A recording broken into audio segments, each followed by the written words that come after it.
On this episode, we're planting okra in our raised garden bed and give you some tips on how to do it well.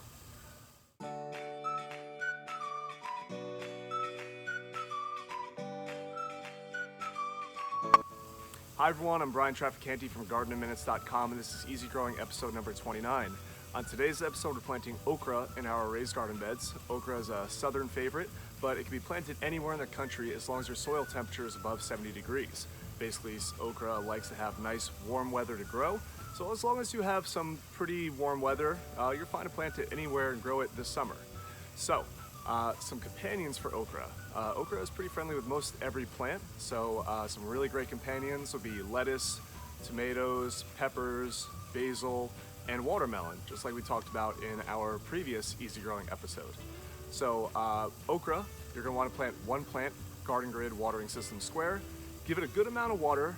Make sure soil doesn't get soggy. If you're growing in one of our raised garden beds, that's already done for you. Raised garden beds drain soil or drain water very easily. That way water doesn't collect and create more of a swampy environment.